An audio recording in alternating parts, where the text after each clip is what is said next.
अस्सलामुअलैकुम। रमज़ान मुबारक की खुसूसी ट्रांसमिशन रौनक रमज़ान के साथ मैं हूं अनम काज़मी। उम्मीद करते हैं आप सब बिल्कुल ठीक ठाक होंगे, खैरियत से होंगे।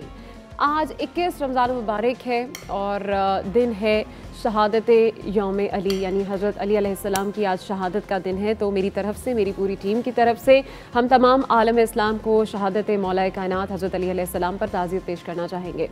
बात का आगाज़ तो मैं तमाम फ़ज़ाइल और मनकबात से करना चाहती थी मौला अली अलैहिस्सलाम के, लेकिन शायद हमारी ज़बान उन सिफ़ात को बयान करने के काबिल नहीं जिनको हमारे रसूल खुदा सल्लल्लाहु अलैहि वसल्लम ने ही अपनी ज़बान मुबारक से कई मरतबा कई अहादीस में मनकबात मौला अली अलैहिस्सलाम ख़ुद ही फरमा दिए, जिसमें उनका कहना था कि अली मुझसे हैं और मैं अली से हूँ। इसी तरह कुछ रिवायात में ये भी कहा गया है कि अली इल्म का शहर मैं हूँ और अली उसका दरवाज़ा है। कभी ये भी कहा गया कि तुम में से सबसे बेहतरीन फ़ैसला करने वाला अली है, और कहीं पर यह भी कहा गया कि अली को मुझसे वो निस्बत है जो मूसा को हारून से थी। एक और रिवायत में आता है कि अली मुझसे वो ताल्लुक़ रखते हैं जो रूह को जिस्म से या सर को बदन से होता है। तो ऐसी कई अहादीस जो है वो आज अगर मैं बयान करने बैठूं तो मेरा ख्याल है कि शो ख़त्म हो जाएगा, लेकिन हम उन फ़ज़ाइल पर बात नहीं कर पाएंगे मौला अली के। लेकिन चूँकि आज उनकी शहादत का दिन है तो एक वाक़या ज़रूर मैं आपके साथ उनकी शहादत का पेश करना चाहूँगी कि एक मौका जब मौला अली अलैहिस्सलाम का कातिल पकड़ा गया, गिरफ़्तार हो गया, और मौला अली अलैहिस्सलाम बड़ी तकलीफ़ में थे। उस वक्त उन्हें ज़र्ब लगी हुई थी। डेफिनेटली आप सब जानते होंगे कि 19 रमज़ान मुबारक को उन्हें ज़र्ब लगी थी। तो उनका जो कातिल था, जब उसको गिरफ़्तार करके मौला अली के सामने पेश किया गया तो मौला अली ने अपने दोनों साहबजादों को बुलाया और कातिल की तरफ जब नज़र की तो कातिल शदीद थरथरा रहा था, डर रहा था, काँप रहा था। उसके आंसू खौफ से, हैबत से जारी हो गए। तो हज़रत अली अलैहिस्सलाम ने जब ये देखा तो अपने साहबजादों को हिदायत की कि ये तुम्हारा कैदी है, इसके साथ रहम से पेश आना, जो तुम खाओ वही इसको खिलाना, और अगर मैं अच्छा हो गया तो ये मुझ पर इख्तियार है या मेरा इख्तियार होगा कि मैं इसको माफ़ करूं, बख्श दूं या मैं इसको सज़ा दूं। लेकिन अगर मैं इस दुनिया से चला गया और अगर तुम्हें इंतकाम इससे लेना हुआ तो इसको एक ही ज़र्ब लगाना, क्योंकि इसने भी मुझे सिर्फ एक ही ज़र्ब लगाई थी। तो ऐसे सखी मौलाए कायनात की आज हम बात करने जा रहे हैं, जो कि अदलो इंसाफ हो, कौल व फ़ेल हो, सिफ़ात और ख़िदमात हो, इन सब में साहिब इल्म रहे, साहिब अमल रहे और साहिब बाकमाल रहे। आज उनकी शहादत के दिन पर मैं ज़रूर सरवत अस्करी साहिबा से भी कुछ उनके फ़ज़ाइल जानना चाहूँगी, और साथ ही साथ अगर हम उनकी ज़िंदगी पर नज़र डालें तो जगह जगह पर सब्र व शुक्र की हमें बहुत बेमिसाल जो हैं वो वाक़यात मिलते हैं, और बहुत से वाक़यात से हमें बहुत कुछ सीखने को भी मिलता है। तो इनकी ज़िंदगी में एक बहुत बड़ा ख़ासा जो है वो सब्र और शुक्र का रहा। यानी जब खुदा ताला की नेमतें आती रहीं तो शुक्र अदा करते रहे, लेकिन जब खुदा ताला की नेमतों के साथ इम्तिहानात भी आए तब भी सजदा शुक्र में ही रहे। तो आज ख़ासकर हम बात करेंगे कि इनकी ज़िंदगियों से हम किस तरह सीख सकते हैं, अपनी ज़िंदगियों में किस तरह से बेहतरी ला सकते हैं, शुक्रगुजारी कैसे कर सकते हैं, और हर हाल में, हर मुश्किल में, हर आजमाइश में हम सजदा शुक्र में कैसे रह सकते हैं। सब पर आज के शो में हम बात करेंगे, लेकिन यहाँ वक्त हुआ एक ब्रेक का, कहीं मत जाइएगा, हमारे साथ रहिए।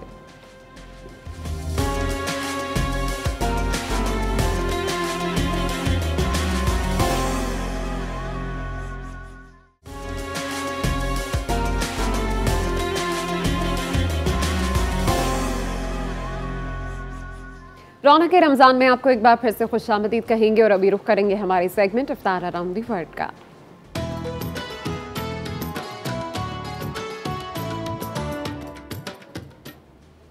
हमारे साथ इस सेगमेंट में मौजूद हैं शेफ मुमताज़ बीश लग्जरी से। अस्सलाम वालेकुम, कैसे हैं आप? वालेकुम सलाम, बहुत अच्छे।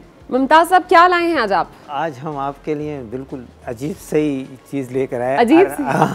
नाम से तो लगेगी। अच्छा। आज लूश कबाब बना रहे हैं। अच्छा। आर्मेनियन कंट्री से हमने लिया है इसको, लूश कबाब को। ओके। ये बनते बीफ और लैम के साथ हैं, लेकिन डिमांड ये थी कि चिकन के साथ बनाए जाएं, तो आज हम चिकन के साथ बनाएंगे लूज। चिकन के साथ वैसे भी इजीली बन जाते हैं। इजीली बन जाएगा, और ये है कि इजी अवेलेबल है और एक्सपेंसिव भी नहीं। ज़बरदस्त। तो इसका कीमा, ब्रेस्ट का कीमा कर लिया, चिकन ब्रेस्ट का। ठीक है। इस ब्रेस्ट के कीमे के अंदर थोड़ा सा हमने जो है बटर डाला है। ओके। हाँ, ताकि क्योंकि चिकनाई नहीं है इसके अंदर, इसलिए ये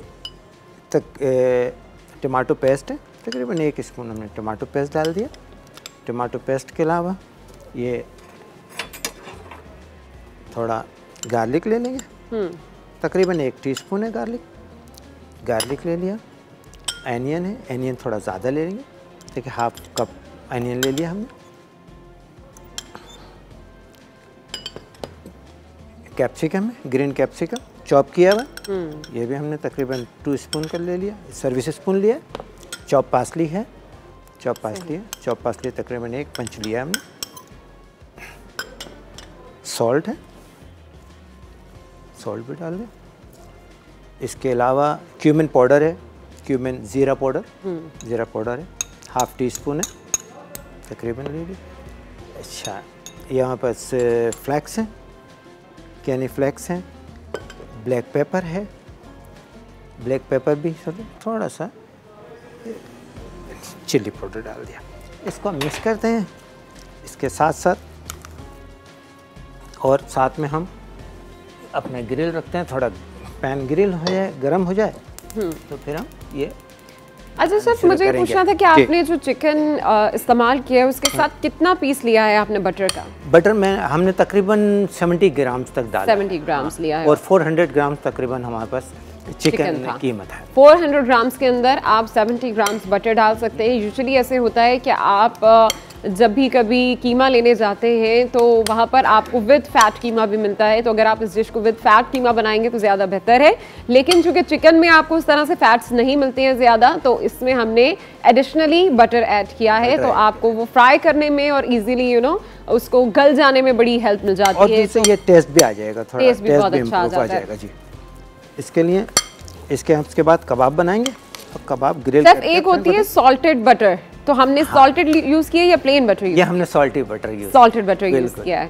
सही, आप लोग इसके साथ सॉल्टेड बटर इस्तेमाल कर सकते हैं, और उसका जो अपना जायका है सॉल्टेड, वो ज्यादा मजेदार आएगा इसमें। माशाल्लाह से आप भी शेफ हो गई हैं। आप लोगों से सीख के हम शेफ हो चुके हैं, और हमने तो पता नहीं कौन कौन से मुल्क की रेसिपीज आज अपने मतलब अब तक हमने अपने शो में बहुत ढेर सारी मुख्तलिफ ममालिक की रेसिपीज बनाई हैं, तो हमें कुछ ना कुछ टिप्स जो है वो हमारे शेफ से मिलती हैं, और मैं भी अपने खाने में जो है वो थोड़ी बहुत बेहतरी लाने की कोशिश करती हूँ कि शेफ से सीखते जाएं हम, और उसमें कोई ना कोई मजे के स्पाइसेस डाल के बनाया जाए।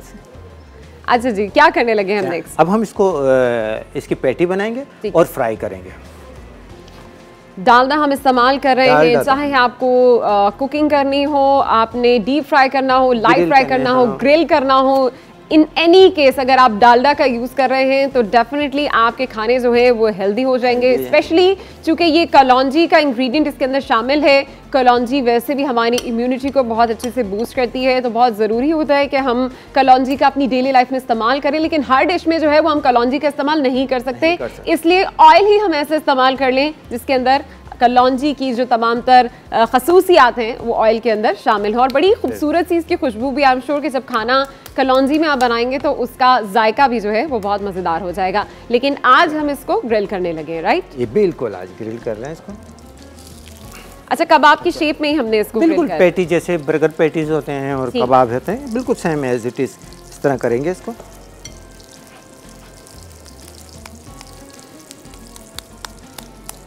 आप लाइव कॉल कर सकते हैं हमें शो में, कोई फरमाइश करना चाहते हैं, हमारे शेफ से बात करना चाहते हैं, या कुछ शो के हवाले से कहना चाहते हैं तो ज़रूर हमें कॉल कीजिए। हमारा नंबर आपकी टेलीविजन स्क्रीन पर इस वक्त आ रहा होगा, आप इस नंबर पर कॉल करके हमसे बातचीत कर सकते हैं।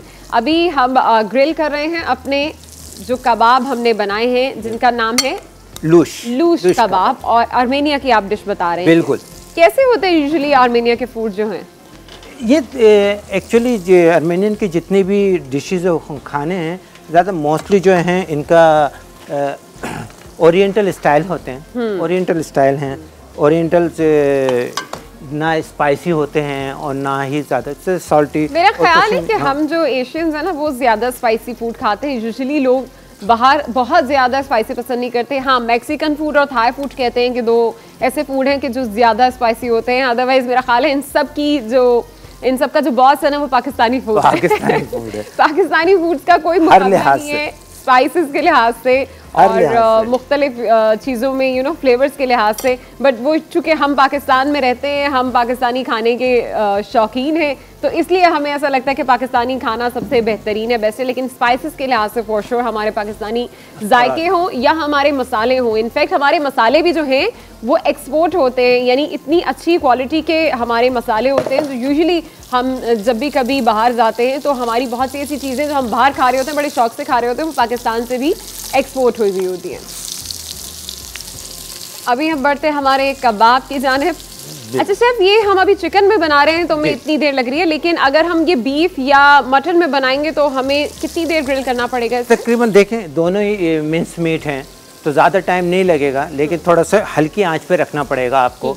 बीफ और लैम के साथ पकाएंगे तो।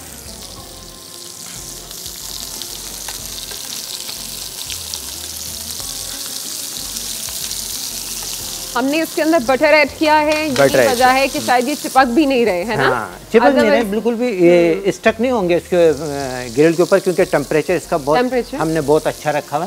सही, लाइट रखना पड़ेगा ना हमें इसके साथ? बिल्कुल लाइट टेम्परेचर रखना पड़ेगा ताकि ये ग्रिल पे लगे नहीं।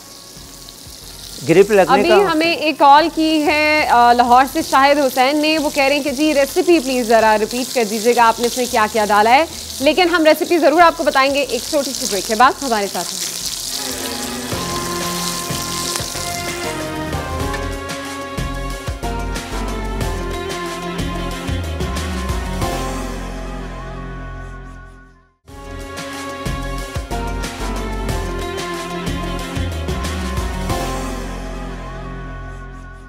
रौनक के रमज़ान में आपको एक बार फिर से खुशामदीद कहेंगे। किचन काउंटर पर हम मौजूद हैं, हमारे कबाब ऑलमोस्ट रेडी हैं। शेफ़ की जाने बढ़ते हैं और जान लेते हैं कि हमारी रेसिपी कहाँ तक पहुँची है। शेफ़ ये देखिए कबाब हमारे ऑलमोस्ट रेडी हैं। अच्छा, थोड़े एक दो जो कबाब मैंने बाद में डाले थे, रेसिपी मैं आपको रिपीट कर देता हूँ। जी बिल्कुल, एक कॉलर ने रिक्वेस्ट की थी कि आप जो भी अभी आज रेसिपी आपने बनाई उसको रिपीट कर दीजिए, ज़रा बता दीजिए आपने क्या क्या ऐड किया है। क्या किया है कि इसके अंदर जो बेसिक जो चीज़ है वह पे कैने पाउडर है, क्यूमिन पाउडर्स हैं, जिसको हमने इसको मिक्स किया ताकि इसका एक टेस्ट जो है ना, और बटर के साथ हमने इसको बना करके रखा था। कॉर्नफ्लावर थोड़ा हमने डाला हुआ था, कॉर्नफ्लावर से, क्योंकि बाइंडिंग उसके कॉर्नफ्लावर के बगैर बाइंडिंग होगी नहीं, राइट, अदरवाइज टूट जाएंगे कबाब। टूट जाएंगे कबाब। इसके अलावा टमाटो पेस्ट है, टमाटो पेस्ट हमने उसमें डाला है, और सॉल्ट है, और दैट्स इट। और लेमन जूस, हम इसके साथ लेमन जूस नहीं डाल रहे हैं इसके अंदर, लेमन इसके साथ हम सर्व करेंगे ताकि जिसको ज़रूरत है, जिसको चाहिए तो वो लेमन ले सकते हैं। सही, हमने इनिशियली कबाब जो है वो इस तरह से बनाए हैं कि चिकन लिया है हमने, चिकन बिल्कुल जो उसका ब्रेस्ट पीस होता है उसका मिंस लिया है, उसके अंदर हमने डाले हैं बटर, तकरीबन 400 ग्राम्स हमारा चिकन मिंस था, तो उसके अंदर हमने तकरीबन 70 ग्राम्स बटर डाला है। उसके बाद हमने उसके अंदर स्पाइसेस डाले हैं, जिसमें ऑनियन है और कैप्सिकम है, पार्सली है, सॉल्ट है, क्यूमिन पाउडर है, कैनी पाउडर है, और आपका कॉर्नफ्लावर और बटर हमने पहले से ही डाला हुआ था। ठीक है, तो अब ये बाइंडिंग है, अब रेडी है इसको सर्व करने के लिए। ब्रेड है हमारे पास, ठीक है, और फ्रेश सलाद है जो अर्मेनियन का स्टाइल है सर्व करने का। हमारे यहाँ जब भी कभी ये ब्रेड यानी पीटा ब्रेड इस्तेमाल की जाती है तो पीटा ब्रेड के साथ हम लोग ये जो साथ में हमारे जो ककम्बर है या टमाटोज़ है इसको हम जूलियन काटते हैं, लेकिन आज हमने इनको बड़ा ही स्क्वायर अंदाज में काटा है। तो अब देखना हमें ये है कि खाया कैसे जाएगा। हाँ, ये खाया कैसे जाएगा, मैं एक्चुअली यही सोच रही हूँ खाया कैसे जाएगा, खाएंगे एक्चुअली क्या है। हाँ। जिस तरह से अभी अरबी भी यही स्टाइल है कि थोड़ा कबाब लिया, थोड़ी रोटी, और फिर उठा के इसको, और किसी को लेमन की जरूरत है। हमारे इस वक्त व्यूअर्स जिन्होंने टर्किश ड्रामास बहुत ज़्यादा देखे हैं तो वो इस बात को बहुत बाखूबी जानते हैं कि वहाँ पर सालन अलग खाया जाता है, रोटी अलग खाई जाती है। हमारी तरह मिक्स एंड मैच करके नहीं खाया जाता कि सालन और रोटी डबो डबो के खा रहे हैं। बिल्कुल। तो यूजुअली वो ब्रेड पीस लेते हैं और सालन जो है वो चम्मच के साथ अलग खाते हैं। तो इसी तरह आज हम कबाब जो है वो अलग खाएंगे, ब्रेड अलग खाएंगे, और सर्विंग के लिए हमने जो ककम्बर्स एंड टोमेटोज है वो साथ में हम उसके सर्विंग डिश में सर्व करेंगे। अभी हम अपने जो पीटा ब्रेड है उसको हम बस थोड़ा सा इसको वेल्डन कर रहे हैं। ठीक है, वे हाफ डन तो होती हैं ये जी, वेल्डन कर रहे हैं।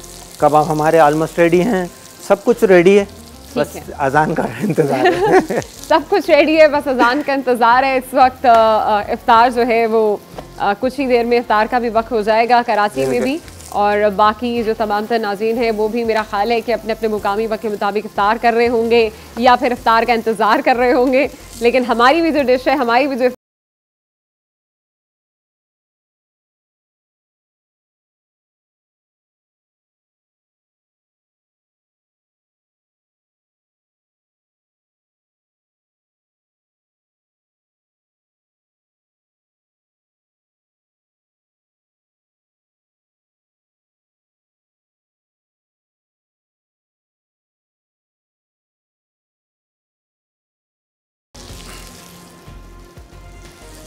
जनाब आपने देखी कि आज हमने कितनी ही मज़ेदार ये लूश कबाब जो है वो बनाए हैं, और हमारे कबाबों से थोड़े से डिफरेंट थे, पर हम लोग हमेशा जब भी इस तरह की रेसिपी सीखते हैं तो उनको अपनी जो पाकिस्तानी डिशेज़ है, पाकिस्तानी वे ऑफ मेकिंग कबाब है, उसके अंदर हम कहीं ना कहीं इन चीज़ों को अटका ही लेते हैं। एनीवे यहाँ पर लेंगे हम एक छोटी सी ब्रेक, का ही मजा आएगा, हमारे साथ रहिए।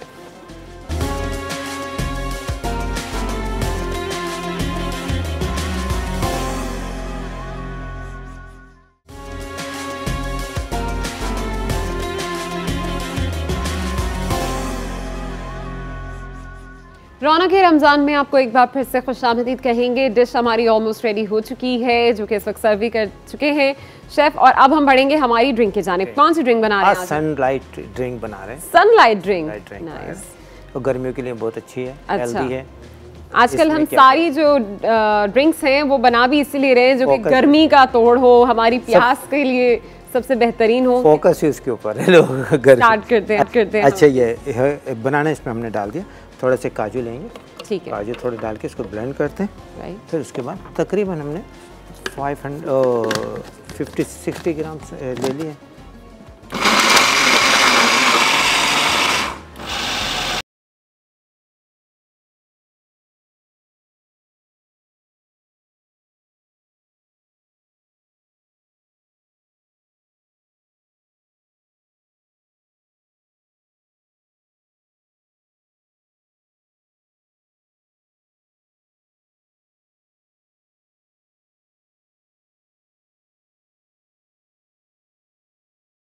आज हमने उसमें बनाना और काजू भी ऐड किया है, तो दिस इज समथिंग डिफरेंट। और फिर हमने मिल्क भी डाल दिया है, और हमने इसमें अब शुगर भी रहेगी, वो भी डाल दिया है, योगर्ट भी डाल दी है, शुगर है, अभी लेमन जूस है। ओके, अच्छा, लेमन जूस भी डलेगा? लेमन जूस भी डलेगा, लेमन तो है, लाजमी होना चाहिए उसके, कोई भी। चलें जी, हमारी ऑलमोस्ट रेडी सारी इसमें चीज़ें डल चुकी हैं। बिल्कुल, ठंडा भी होना चाहिए। ये लीजिए, बस हमारा ड्रिंक भी रेडी है तकरीबन।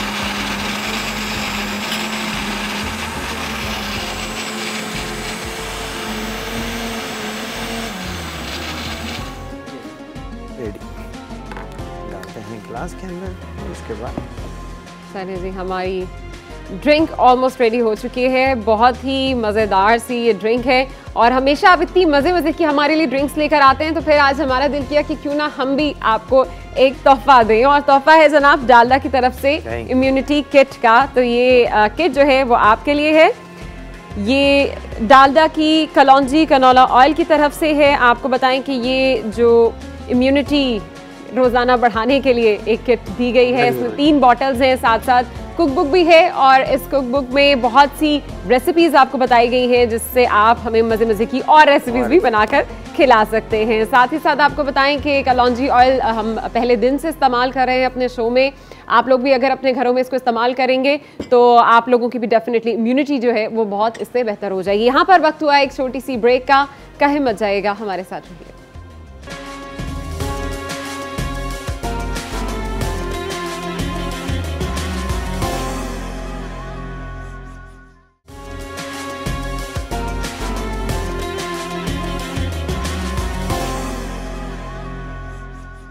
रौनक रमज़ान में आपको खुशामदीद कहेंगे। आज के शो में हम बात कर रहे हैं शुक्रगुजारी की। खुदा ताला से राब्ते के 2 ही तरीके हैं, एक ये कि जब मुसीबतें आएँ तो सब्र किया जाए, दूसरा तरीका ये है कि जब खुदा ताला नेमतें अता करे तो उस पर शुक्र अदा किया जाए। और इन दोनों पर साहिब कमाल ज़ात थी शेर खुदा मौलाए कायनात हज़रत अली अलैहिस्सलाम की, जिनका आज यौम शहादत भी है। और इस पर मैं फ़कत इतना ही कहना चाहूँगी कि कज़ा ने वार किया भी तो पुश्ते सर से किया, मजाल किस में थी आता जो रूबरू अली के। आज के शो में हमारे साथ मौजूद हैं डॉक्टर सरवत अस्करी साहिबा। शो में उन्हें खुशामदीद कहेंगे। अस्सलाम वालेकुम। वालेकुम अस्सलाम। कैसी हैं आप? अल्हम्दुलिल्लाह, अल्लाह का शुक्र है। सरवत साहिबा, दोनों तरीक़ों को जो मैंने अभी बयान किया है, उन दोनों तरीक़ों का अरूज हमें मिलता है मौला अली की हयात बाकमाल से। क्या कहेंगी आप? आज उनका यौम शहादत भी है। मैं चाहूँगी कि कुछ फ़ज़ाइल जो हैं वो आप उनके बयान करती चलें। बिस्मिल्लाहिर्रहमानिर्रहीम। अस्सलाम वालेकुम। आपका शुक्र का मौजू बहुत खूबसूरत है आज के दिन के हवाले से, और मेरी एक नज़्म भी है शुक्र के हवाले से। मैं चाहती हूँ कि उसको आपकी समातों की नज़्म करूँ कि शुक्र खुदा के हम्द मेरे लब पर आ गई, शुक्र खुदा के हम्द मेरे लब पे आ गई, दिल में ज़ुबां पे जहन में तौसीफ़ आ गई। या रब अता हो मुझको सलीक़ाए बंदगी, ये ज़िंदगी बराए सनाख़ान बंदगी। मेरे लबों पर ज़िक्र खुदा दम बदम रहे, हर आन शुक्र करती रहूँ ये हशम रहे। ज़ाकिर ज़बान महव सनाए जली रहे, तस्बीह किरदिगार हो ज़िक्र अली रहे। हर दम ज़ुबां पे नादे अली मंजली रहे, यानी नबी के साथ में ज़िक्र वली रहे। सल्ले अला का ज़िक्र हो शेर खुदा के साथ, मन कुन तो कह रहे थे नबी मुर्तज़ा के साथ। दस्ते नबी में आ गए हक़ के वली के हाथ, मोमिन भी देखने लगे नफ्से नबी के हाथ। मेराज में ये हाथ यदुल्लाह बन गया, मैदान में गदीर के कैसा बुलंद हुआ। और लब पे रसूल पाक की तकरीर आ गई, बल्लिग़ की आयत आई थी तफसीर आ गई। यानी मेरी और आपकी पूरी ज़िंदगी शुक्र से इबारत है। परवरदिगार आलम कभी हमें लेकर आज़माता है, कभी देकर आज़माता है, लेकिन जब रब्बुल आलमीन के हुज़ूर में बंदा हमेशा साबिर और शाकिर रहेगा तो परवरदिगार आलम को अपने बंदे की यह अदा बेइंतहा पसंद आती है। और हज़ारों दुरूद हमारा सलाम हमारा आक़ाए दो जहाँ वाली कौन मकान ताजदार अम्बिया व मुरसलीन, ख़त्म अम्बिया व मुरसलीन, सैयद सरदार अम्बिया व मुरसलीन अहमद मुज्तबा मोहम्मद मुस्तफ़ा सल्लल्लाहु अलैहि वसल्लम पर, कि उन्होंने हमें आदाब सिखाए, जीने के आदाब सिखाए, मरने के तरीक़े सिखाए। और जब हम हुज़ूर नबी करीम सल्लल्लाहु अलैहि वसल्लम के हालात ज़िंदगी के ऊपर, सीरत नबवी सल्लल्लाहु अलैहि वसल्लम के पर बात करते हैं, तो यकीनन आज का दिन 21 रमज़ान, क्योंकि मौलाए कायनात शेर खुदा अमीर अरब असदुल्लाहुल गालिब मतलूब कुल्ल तालिब अली इब्न अबी तालिब अलैहिस्सलाम से मंसूब है। तो सब्र की, शुक्र की जितनी मंजिल कमाल, मंजिल मेराज हमें अल्लाह के रसूल सल्लल्लाहु अलैहि वसल्लम के घराने में नज़र आती है, उतनी हमें कहीं और नज़र नहीं आती। इस हवाले से हम मज़ीद भी अपनी गुफ्तगू का सिलसिला, बल्कि आगाज़ जो है वो हम अपनी गुफ्तगू का करेंगे, लेकिन एक छोटी सी ब्रेक के बाद। कहीं मत जाइएगा, हमारे साथ रहें।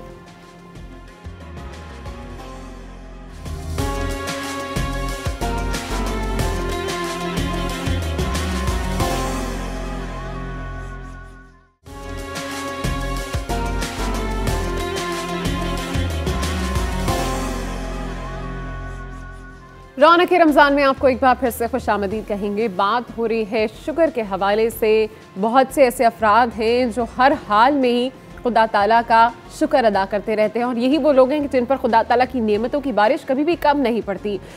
मुसीबतों में सब्र करने की तलकीन तो हर कोई करता है, लेकिन कुछ ऐसे ज़ात भी रही हैं, कुछ ऐसी ज़ातें अक़दस भी रही हैं कि जिन्होंने मुसीबतों पर सब्र के साथ साथ शुक्र भी किया है। इमाम हुसैन अलैहिस्सलाम की बात कर लें, मौला अली अलैहिस्सलाम की बात कर लें, आले रसूल की बात कर लें, सभी वो थे कि जो मुसीबतों पे भी खुदा ताला का शुक्र अदा करते रहे, राह खुदा में अपनी औलादें भी निछावर करते रहे, तब भी सजदा शुक्र करते रहे। डॉक्टर साहिबा, यही पूछना चाहूँगी मैं कि ये कमाल इंसान की ज़ात में कैसे आता है? देखिए, सबसे पहले जब आप राज़ी बर रज़ा रहते हैं, परवरदिगार आलम की मसलहत में राज़ी रहते हैं, तो सब्र की भी बहुत सारी अक़साम हुआ करती हैं। बहुत सारे मकामात पर जब इंसान के ऊपर मुसीबत आती है, परेशानी आती है, जज़ा फ़ज़ा करने लगता है, आहोज़ारी करने लगता है, गिरिया करने लगता है, फ़रियाद करने लगता है। लेकिन बहुत सारे मकामात ऐसे होते हैं कि जब कोई उसके ऊपर परेशानी आती है तो वो सब्र जमील करता है। जैसे हज़रत इमाम जाफ़र सादिक़ अलैहिस्सलाम से रिवायत है कि वो एक मरतबा अशराफ़ अरब के दस्तरखान पर मौजूद थे और किसी ने आकर कोई इत्तला दी लेकिन इमाम जाफ़र सादिक़ अलैहिस्सलाम ने बिल्कुल अपने चेहरे से कोई ज़ाहिर नहीं होने दिया और लोगों को वैसे ही दस्तरखान पर नेमतें उठा उठा कर देते रहे जैसे कि उससे पहले दे रहे थे। और जब दस्तरखान सिमट गया, लोग उड़ गए खाने की मेज़ से, खाने की दस्तरखान से, तब उसके बाद इमाम जाफ़र सादिक़ अलैहिस्सलाम ने बताया कि उनके एक फ़र्जंद का इंतकाल हो गया। तो दर हकीकत ये सब्र और सब्र जमील का मकाम है। तो जब हम सब्र जमील की बात करते हैं तो ऐसे ही शुक्र परवरदिगार आलम, चाहे इंसान के ऊपर नेमतें आए, चाहे इंसान के ऊपर मसाइब आए, चाहे मुश्किलात आए, अगर हमें यकीन है कि सब कुछ मिन जानिब परवरदिगार अल्लाह की जानिब से आया है तो कभी भी इंसान उसके ऊपर शुक्र किए बगैर रह ही नहीं सकता। और उसकी सबसे बड़ी मिसाल हमें ख़ानदान अहले बैत में करबला की मिसाल नज़र आती है कि हज़रत अली अकबर के कलेजे में बर्छी का फल लग रहा है लेकिन इमाम अली मकाम शुक्र परवरदिगार कर रहे हैं। हज़रत अली असग़र के गले पे तीर सितम लग रहा है, इमाम अली मकाम शुक्र परवरदिगार कर रहे हैं। और सबसे आखिरी मंजिल जो शुक्र की थी कि ज़ेर शमशीर से तमीर तड़पना कैसा सर भी तस्लीम मोहब्बत में हिलाया ना गया, कि 3 दिन की भूख प्यास थी लेकिन इसके बावजूद इमाम हुसैन अलैहिस्सलाम ने शुक्र करते रहे। सब्र की मंजिल पीछे रह गई, यहाँ पर शुक्र की मंजिल आ गई। शुक्र परवरदिगार अदा करते रहे और राज़ी बरज़ा रहे, और ऐसे राज़ी बरज़ा रहे कि नो के नेज़ा पर इमाम अली मकाम का सर सूरह कहफ यानी कुरान मजीद की तिलावत कर रहा था। डॉक्टर सरवत अस्करी साहिबा, हम अपनी ज़िंदगियों में ये मिसालें तो हमारे पास बेपनाह हैं जहाँ पे आपने बताया कि सब्र बहुत पीछे रह जाता है, बात शुक्र से भी आगे निकल जाती है कि जब आप के सामने ये सब कुछ हो रहा हो और आप अपने नफ्स पर काबू रखते हुए अपने सब्र के साथ उस ज़ात का शुक्र अदा कर रहे हों कि खुदा मैं तेरी रज़ा में राज़ी हूँ। हम अपनी ज़िंदगियों में, अगर आपसे मैं जानना चाहूँ, शुक्रगुजार कैसे रह सकते हैं? क्या बेहतरीन अमल होना चाहिए हमारा शुक्र अदा करने? देखिए, सबसे पहले शुक्रगुजारी की मंजिल ये है कि आपके दिल को यकीन हो, यकीन महकम अमल पे हम मोहब्बत फ़ातिह आलम जहाद ज़िंदगानी में है ये मर्दों की शमशीरें। जब आपको एक यकीन महकम होता है कि सब कुछ मिन जानिब परवरदिगार, तो अब अगर कोई मुसीबत आएगी तब भी आप परेशान नहीं होंगे, कोई नेमत आएगी तो भी आप आपे से बाहर नहीं होंगे। हर हाल में सब्र भी करते रहेंगे, हर हाल में शुक्र भी करते रहेंगे। और सब्र और शुक्र की सबसे बेहतरीन मिसाल हुज़ूर नबी करीम सल्लल्लाहु अलैहि वसल्लम के हालात ज़िंदगानी, जब उनकी सीरत नबवी सल्लल्लाहु अलैहि वसल्लम को पढ़ते हैं तो हमें मालूम होता है कि आका सल्लल्लाहु अलैहि वसल्लम पत्थरों पे पत्थर खाते थे, शुक्र परवरदिगार करते थे, रास्ते में कांटे बिछाए जाते थे, शुक्र परवरदिगार करते थे, सर पर कूड़ा फेंका जाता था मगर शुक्र परवरदिगार करते थे। तो यकीनन इससे बड़ी मिसाल हमें तारीख़ आलम में कोई नहीं मिलती। लेकिन आपा ऐसे होता है कि जब भी कभी हमें मुश्किल आती है तो सबसे पहले हमारे जहन में सवाल ये होता है कि ये हमारे साथ कैसे हो गया। शुक्र तो बहुत दूर की बात, हम तो इस तरह के कुछ अल्फाज अपने मुंह से निकाल जाते हैं। मुश्किल वक्त में अपने ज़ब्त को काबू रखना ही सबसे बड़ा कमाल है। मैं आपके इस सवाल से मुझे याद आ रहा है कि हज़रत अली शेर खुदा मौला मुश्किल कुशा से जब किसी ने पूछा, कहा कि ये जब कोई परेशानी किसी भी इंसान के ऊपर आए तो हमें कैसे यकीन आए कि ये हमारे अमाल की सज़ा है या अल्लाह की जानिब से इम्तिहान है। कहा कि तुम गौर से देखो, अगर वो आने वाली परेशानी तुम्हें अल्लाह से नज़दीक कर दे तो इसका मतलब ये है कि ये अल्लाह की जानिब से आजमाइश है, और अगर वो आने वाली परेशानी, वो मुश्किल हालात तुम्हें मज़ीद अल्लाह से दूर कर दे तो इसका मतलब ये है कि ये तुम्हारे अमाल की सज़ा है। क्योंकि जब बुरे अमाल की सज़ा मिलती है तो इंसान रहमान के करीब नहीं जाता बल्कि रहमान से दूर होता चला जाता है। और आप ऐसे भी तो कहते हैं कि मोमिन की ज़िंदगी में हर 40 दिन के अंदर कोई ना कोई मुसीबत आती रहती है, खुदा ताला की तरफ से वो आजमाइश होती है और कोई ना कोई मुसीबत जो है वो उसकी ज़िंदगी में आती रहती है। देखिए, अगर हमें सिर्फ नेमतों के लिए नहीं बनाया गया, अगर नेमतों के लिए बनाया गया होता तो फ़िरौन से बड़ी किसकी ज़िंदगी बेहतरीन है, हामान से बेहतरीन, कारून से बढ़कर, शद्दाद से बढ़कर, जिसने दुनिया में जन्नत बना ली। अगर दुनिया में राहत और आराम ही जीने का सबब होता तो यकीनन बड़ी बड़ी मिसालें हमारे पास मौजूद हैं। लेकिन अगर जब हम अल्लाह के औलियाए खुदा की जानिब देखते हैं, अल्लाह के बरगुज़ीदा बंदों की जानिब देखते हैं तो वहाँ तो हर कदम पर हमें मुश्किलात नज़र आती हैं, परेशानियाँ नज़र आती हैं, आजमाइशें नज़र आती हैं। हज़रत अय्यूब अलैहिस्सलाम अल्लाह के बरगुज़ीदा नबी थे मगर उसके बावजूद किस कदर परेशानियाँ आई। हज़रत इब्राहीम अलैहिस्सलाम अल्लाह के खलील थे मगर आग में उनको फेंका गया। कितनी जवान बेटे के गले पर छुरी आपने चलाई। यानी आपकी ज़िंदगी में मुश्किलात, परेशानी आती ही इसीलिए ताकि आपको अल्लाह से नज़दीक किया जा सके। बिल्कुल, हमारी ज़िंदगी में जो भी परेशानी, जो भी मुश्किल आती है वो समवेयर हमारी आजमाइश होती है खुदा ताला की जानिब से। और कैसी ही बात है आपा के मौलाए कायनात की शहादत 21 रमज़ान को होती है और उसके बाद जब खुदा ताला की नेमत यानी ईद आती है तो सब ईद भी बाकायदा मनाते हैं। और ये एक खुदा ताला की नेमत है जिसका हम कभी भी कुफरान नेमत हम नहीं कर सकते। हम हर खुशी के मौके पर भी खुदा ताला का शुक्र अदा करते हैं, उन नेमतों को खुदा ताला की शुक्रगुजारी में उन वक्त को गुजारने की कोशिश करते हैं। लेकिन जब कोई अपना प्यारा इंसान से जुदा हो जाता है तो उसकी बड़ी तकलीफ़ होती है। ऐसे में जहाँ पर सब्र करना बड़ा मुश्किल है, वहाँ पर शुक्र कैसे किया जाए? देखिए, शुक्र की तो बहुत खूबसूरत मनाजिल हैं और हमारे पास तारीख़ इस्लाम में ऐसी बहुत सारी मनाजिल मिलती हैं। यानी हुज़ूर नबी करीम सल्लल्लाहु अलैहि वसल्लम के 2 बेटों का इंतकाल हुआ है आलम कमसनी में, लेकिन हमारे पास रिवायात मौजूद है कि अल्लाह के रसूल सल्लल्लाहु अलैहि वसल्लम शुक्र परवरदिगार, सब्र के साथ साथ शुक्र परवरदिगार आलम अदा कर रहे थे। इसी तरीके से हज़रत अली इब्न अबी तालिब अलैहिस्सलाम के हालात ज़िंदगानी में हमें नज़र आता है कि बहुत सारी मुश्किलात थीं, परेशानियाँ थीं। मौला मुश्किल कुशा यहूदी के बाग में मजदूरी किया करते थे, मगर इसके बावजूद शुक्र परवरदिगार था। यानी हर तरीक़े से, हर हालात में जब इंसान राज़ी बर रज़ा रहेगा कि जितनी भी आजमाइशें अल्लाह की जानिब से हैं, जितनी भी राहतें, जितने भी सुकून हैं, जितनी भी खुशियाँ हैं, जितने भी मसाइब हैं, सब अल्लाह की जानिब से हैं, तो वो खुद ब खुद शुक्र परवरदिगार आलम अदा करता रहेगा। इसी हवाले से हम मज़ीद भी बातचीत करेंगे और कुफरान नेमत क्या होता है सब पर भी बात करेंगे। लेकिन यहाँ वक्त हुआ एक छोटी सी ब्रेक का, कहीं मत जाइएगा, हमारे साथ रहिए।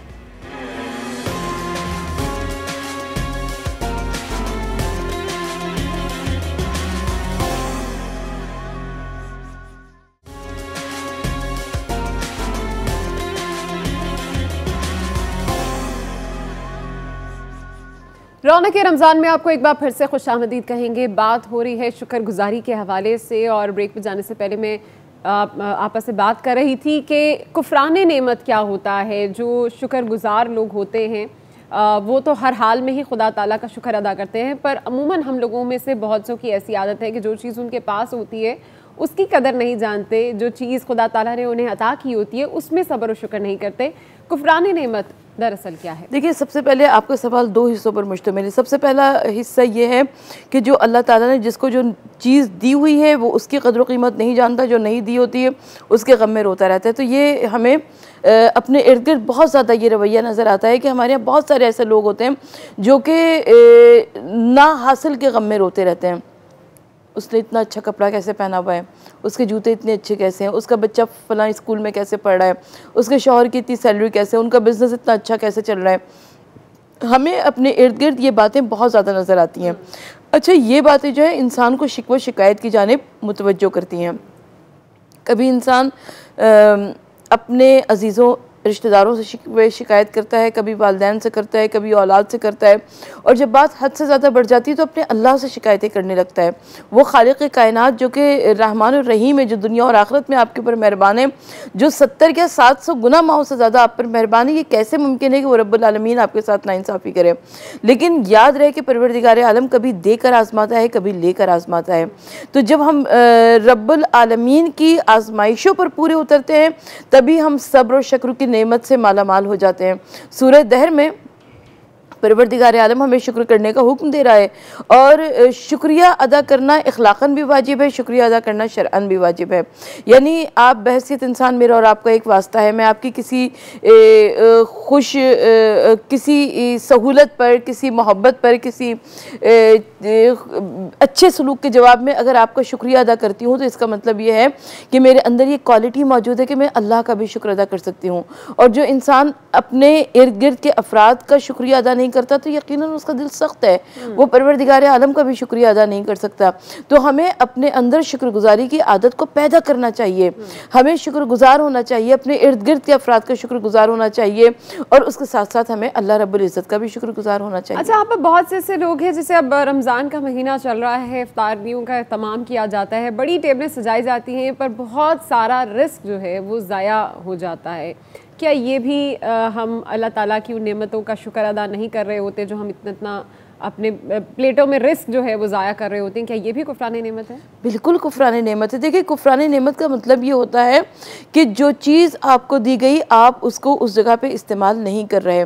मसलन अल्लाह ताला ने हमें आंखें दी हैं देखने के लिए, अगर हम इससे कोई हराम मंजर देखेंगे तो इसका मतलब ये कि हम कुफरान नेमत कर रहे हैं। अल्लाह रब्बुल इज़्ज़त ने ज़बान दी है बोलने के लिए, अगर हम इस ज़बान को गीबत, साजिशों, चुगलियों की नज़र करेंगे तो इसका मतलब ये कि हम कुफरान नेमत कर रहे हैं। अल्लाह ने हमें हाथ दिए हैं काम करने के लिए, लेकिन इन हाथों से हम कोई ऐसा काम करेंगे जो परवरदिगार आलम को पसंद ना हो तो इसका मतलब ये कुफरान नेमत है। तो बिल्कुल वैसे ही अफ्तार का दस्तरखान सजा हुआ है, सहरी का दस्तरखान सजा हुआ है, कोई खाने का दस्तरखान सजा हुआ है, हमने आधा खाना खाया आधा छोड़ दिया, तो बहुत सारे ऐसे अफराद होंगे कि जो उस खाने के ज़रूरतमंद होंगे। या तो हमें सही सही वहाँ तक पहुँचा देना चाहिए, और अगर नहीं पहुँचा पा रहे हैं हम तो हमने इसका मतलब ये है कि कुफरान नेमत किया और हमने उसको ज़ाया कर दिया खाने को। अच्छा, यूजुअली ऐसे होता है कि आपने कभी किसी को कोई चीज़ देनी भी हो तो आप तब देते हो कि जब हम खा लेंगे कुछ बच जाएगा तो फिर हम दे देंगे, जबकि ये भी एक बहुत ही गलत अमल है कि आप अगर किसी के लिए कुछ नेक नियति से करना चाह रहे हैं, किसी को इफ्तार देना चाह रहे हैं, किसी भूखे का पेट भरना चाह रहे हैं, तो उस टाइम पर आपको कोशिश करनी चाहिए कि जो हिस्सा आपके पास हो वही हिस्सा उसके पास भी होना चाहिए, और सेम वही खाना जो आप खा रहे हो वही खाना उस शख्स को भी देना चाहिए। आज मैं बात का जब आगाज़ किया था अपने शो के आगाज़ में, तो मैं जिक्र कर रही थी उस वाक़े का कि जब मौला अली के मुकाबिल उनका कातिल जब गिरफ़्तार होकर आया तो मौला अली ने अपने बेटों को, हसन और हुसैन को, हिदायत की थी कि तुम्हारा कैदी है तो इसके साथ तुम सख्ती से पेश ना आना, नरमी के साथ पेश आना, और जो तुम खाओ वही इसको दे देना। शरबत का जाम पिलाया। बिल्कुल, यानी इससे बड़ी मिसाल तारीख़ आलम में हमें कौन सी मिलती है कि ये साहिब खुल्क़ अज़ीम का घराना है, रहमतुल आलमीन सल्लल्लाहु अलैहि वसल्लम का घराना है। आका सल्लल्लाहु अलैहि वसल्लम पत्थर पे पत्थर खाते थे मगर शुक्र परवरदिगार करते थे और उज़्र ख़्वाही करते थे, माजरत करते थे, कभी बद्दुआ नहीं दी। बिल्कुल वैसे ही जब अल्लाह के वली और मौलाए कायनात हज़रत अली अलैहिस्सलाम की ज़िंदगी में मुश्किलात आती थी, परेशानियां आती थी, तो आप शुक्र परवरदिगार आलम अदा किया करते थे। और इसकी सबसे बड़ी मिसाल जब मस्जिद कूफा की महराब इबादत में पहली रिकात के दूसरे सजदे में जब आपने ज़र्ब खाई जहर में बुझी हुई तलवार, तो आपने बेख्तियार फरमाया कि फुस्त बिरब्बिल काबा, रब काबा की कसम अली कामयाब हो गया। तो इससे बढ़कर हमें कायनात में, तारीख में कौन सी मिसाल नजर आती है? कौन सी मिसाल मिलती है? इसके साथ एक और मैं रिवायत पढ़ रही थी और उसमें ये था कि जब एक मरतबा इमाम हसन और इमाम हुसैन दोनों बीमार पड़े तो रसूल अकरम सल्लल्लाहु अलैहि वसल्लम ने उन्हें कहा कि तुम रोज़ा रखो। बीबी फातिमा को और मौला अली को कहा कि तुम रोज़ा रखो। दोनों ने रोज़ा रखा अपने बच्चों की सेहतयाबी के लिए, और जैसे ही रोज़ा रखा घर में इफ्तार के लिए कुछ नहीं था। पूरा दिन मेहनत मुशक्क़त की मौला कायनात ने, और जो भी उन्हें उससे अजर मिला या जो भी उन्हें उससे उजरत मिली उससे जाके वो जौ का आटा ले आए कि आज हम इफ्तार में रोटी खाएंगे। और वो रोटी जो थी, जैसे ही खाने के लिए बैठे हैं, अजान का वक्त हुआ है, जैसे ही इफ्तार का वक्त हुआ है, तो एक दरवाजे पे साइल आ गया और साइल ने कहा कि जी मैं खुदा के नाम पर कुछ दे दो। तो जो रोटियां उनके पास थी उन्होंने ऐसे नहीं किया कि वो दो में से कोई एक रोटी दे दी या आधी रोटी दे दी, वो दोनों रोटियां जो उनके पास मौजूद थी वो उन्होंने उस साइल को दे दी। इसी तरह दूसरे दिन भी सेम यही अमल हुआ और तीसरे दिन भी यही सेम अमल हुआ। एक बार यतीम आ गया, एक बार साइल आ गया, एक बार कैदी आ गया। तो इस तरह के बेशतर वाक़यात जो है हमारी इस्लामिक हिस्ट्री उससे भरी पड़ी है कि जहाँ पर जो चीज़ खुदा ताला ने आपको दी है, चाहे उन्होंने फिर पानी से या खजूर से अपना रोज़ा खोला, पर उस पर भी खुदा ताला का शुक्र अदा किया। तो इस तरह के बहुत से वाक़यात हमारी इस्लामिक हिस्ट्री में मौजूद हैं जिसमें हमें पता चलता है कि शुक्र की क्या अहमियत है। और जब खुदा ताला के हुजूर उसकी दी गई नेमतों का शुक्र अदा करते हैं तो उसके अजर व सवाब भी बहुत ज़्यादा अजीम है। आपा, मैं ये ज़रूर जानना चाहूँगी कि जो शख्स हर बात में नाशुक्री करता है उसके लिए क्या गुनाह है? देखें, जो शख्स हर बात में नाशुक्री करता है यानी परवरदिगार आलम की अता करदा नेमतों का इनकार करता है, इससे बड़ा कौन सा गुनाह होगा कि रब्बुल आलमीन आपको नेमतों पर नेमतें देता रहे, आप उसका इनकार करते रहें, कुफरान नेमत करते रहें। लेकिन सबसे बड़ा जो उसके लिए अमल है वो है इस्तग़फ़ार, यानी आप अपने गुनाहों की इस्तग़फ़ार करते रहें, अल्लाह रब्बुल इज़्ज़त से इस्तग़फ़ार तलब करते रहें। यकीनन रब्बुल आलमीन आपके इस तौबा को कबूल मकबूल फरमाएगा। इसी के साथ जनाब यहाँ पर लेंगे हम एक छोटी सी ब्रेक, कहीं मत जाएगा, हमारे साथ रहिए।